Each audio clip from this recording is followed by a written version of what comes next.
How many times have you heard experiences from individuals and families who are struggling with the challenges of aging, caregiving, the unknowns of health, loneliness, financial worry, and just general overwhelm?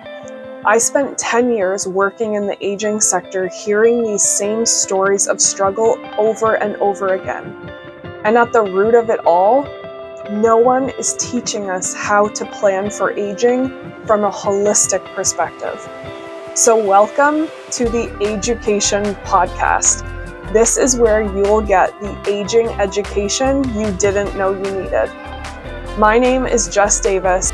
If you are in your 60s or 70s, or you have parents in their 60s, 70s, or 80s, you are in the right place, my friend. We are all aging. We all want to maintain our autonomy and independence as we age. So let's intentionally prepare our families for the needs of our eldest years. Well, hello everyone. Before we dive into all the episodes of the Ageucation Podcast, I just wanted to create a little introduction to tell you more about me and where I've come from and my heart behind this podcast and my business and all of that kind of thing. So I like it when people share why they're doing what they're doing and their passion behind it all. So this is my story, and I hope it's interesting to you. If it's not, you can skip past it and just jump right into the episodes. But leaving high school, I did not know what I wanted to do or go to school for. And at the time, my dad and his siblings were having conversations about what was going to happen to mom and dad this winter, which was my grandparents. My grandparents at the time lived out of province from us.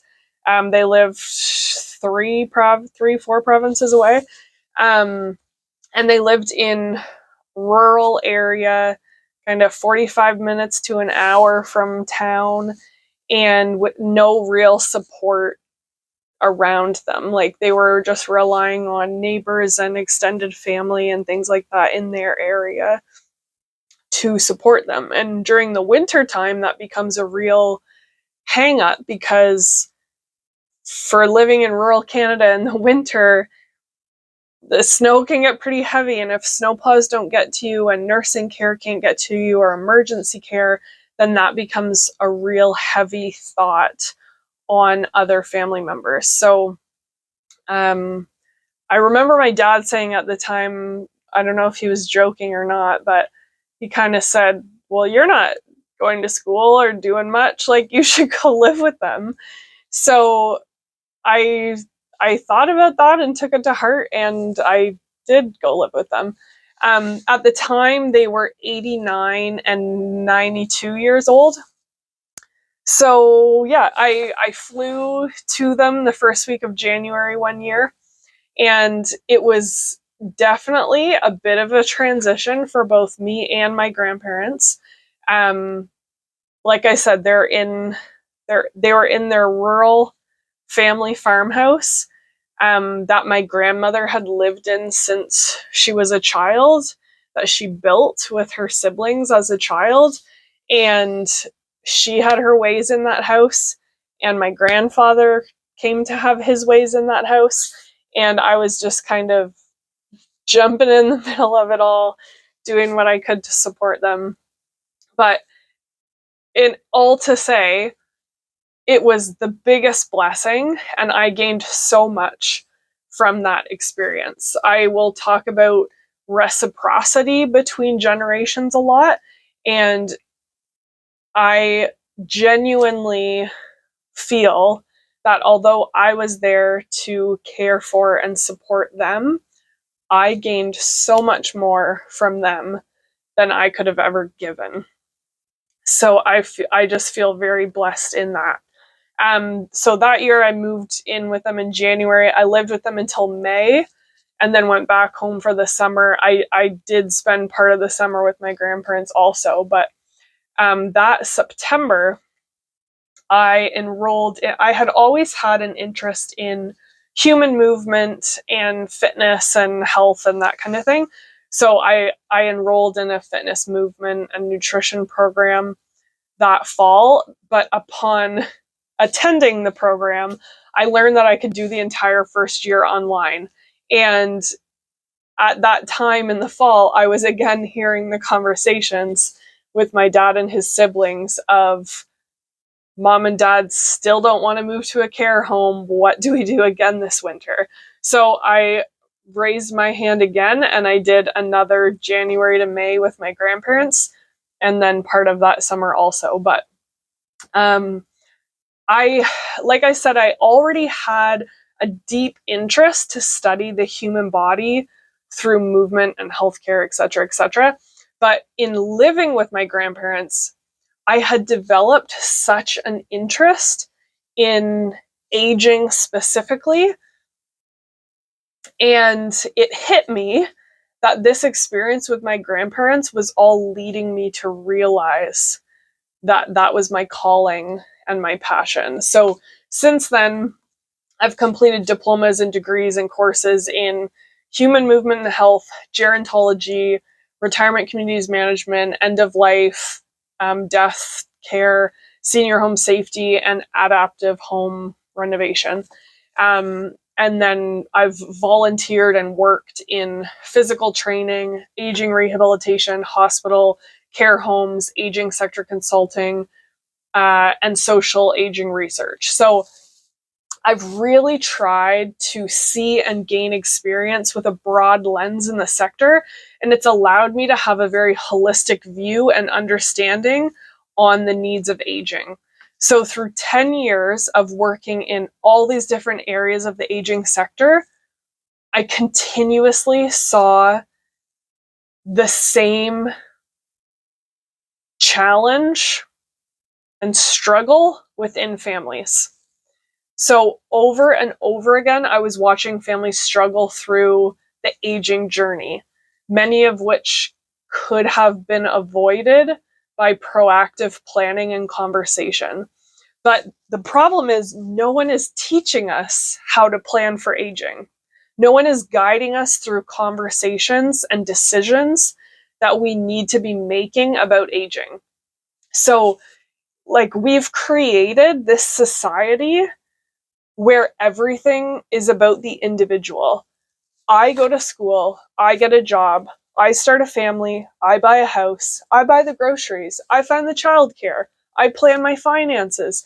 There is little to nothing that we do as a multi-generational family in the Western world 21st century. And how recently this change has happened. Think about it. How did people live 100 years ago? My own grandparents lived with 3 generations in one home. My grandfather lived with his parents and his grandparents, in their farmhouse. They actually built on a piece of the house. They built on a piece of house so that the next generation could live there and support one another. And we used to have multi-generational responsibilities to one another. We used to have this strong sense of reciprocity between generations. So I am creating a business and a movement that reminds you how we as humans were meant to live and age. Because it's how we have successfully lived and aged for thousands of years. Doesn't matter what you believe in human history, for way longer than the last century, we have been living as multi-generational, supportive communities. And in the last 100 years, we've really broken that in the Western world. There are many parts of the world that still operate multi-generationally that way. But in what I've seen in 10 years of our aging sector of the Western world, it's not happening. So we are not meant to live as the individual, but as a multi-generational family and community. And I strongly believe that the root of recreating that starts with conversations. The kind of conversations that most families are completely missing, or the conversations are being forced to happen when it's pretty well too late. And I'll explain more of what I mean by that through these episodes, but this is how I serve people through NESTAGE. I am coaching people through the conversations and their future needs of aging from a holistic perspective to create optimal aging for them and for their family. And the foundation of optimal aging is aging in a way that feels autonomous and independent, full of dignity, full of joy and purpose and passion to live. Because living and aging is a privilege. Not everyone gets to age into their eldest years.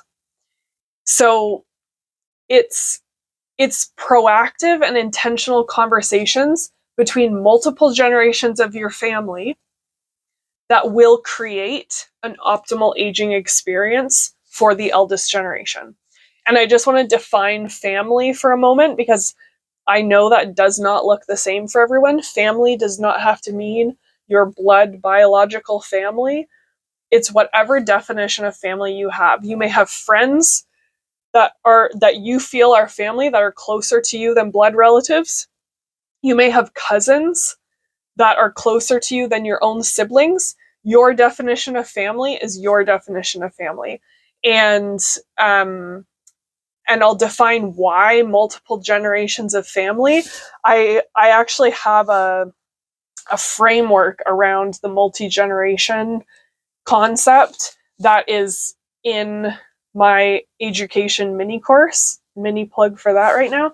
I'll put the details for that in the show notes. But basically, as we move through life, we are experiencing the people around us aging at every age and stage of life. And how we perceive other people aging molds how we ourselves will age. And we really quickly have completely changed in our society how our new generation views aging. And that comes down to the simplest thing of now we create and sell wrinkle creams. Like, I think that's bonkers, because in some cultures, like, wrinkles are a sign that you smiled and you were joyful, and wrinkles are a sign of wisdom and knowledge and clarity and value. And we as a society have just completely degraded the value of age and the value of life experience, which makes me so sad. But that was a bit of a sidebar. But all to say that the multi-generational view of this is really important.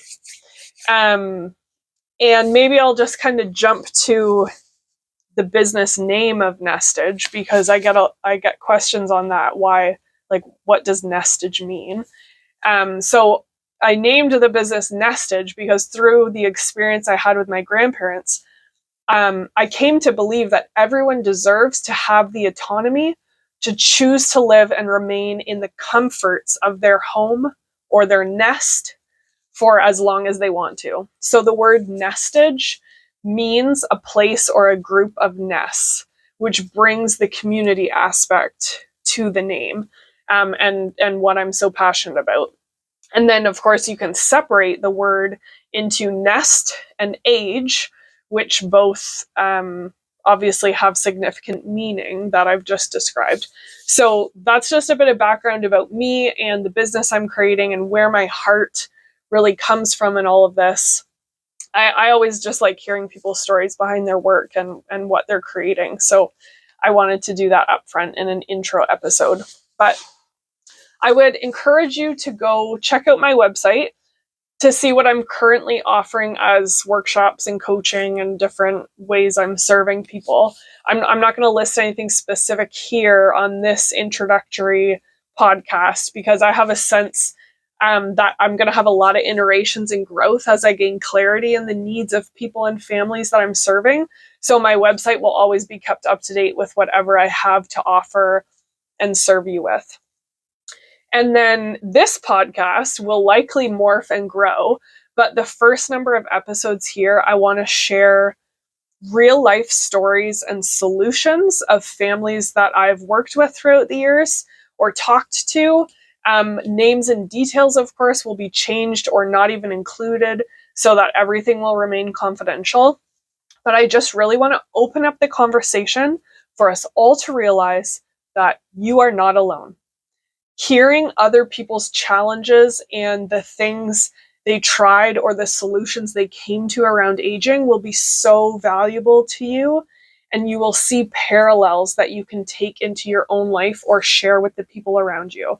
Because the challenges of aging that you are struggling with are not unique to you.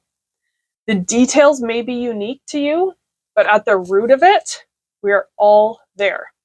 We're all aging. The world likes to tell us how different we all are, but our human needs are the same at their core. And our needs around aging are the same at their core. So jump into these episodes, and I pray that they enlighten you and heal you and open your eyes to concepts and ideas that may be the missing puzzle pieces for you. So thank you so much for listening, and I will catch you on the first episode of the Ageucation Podcast.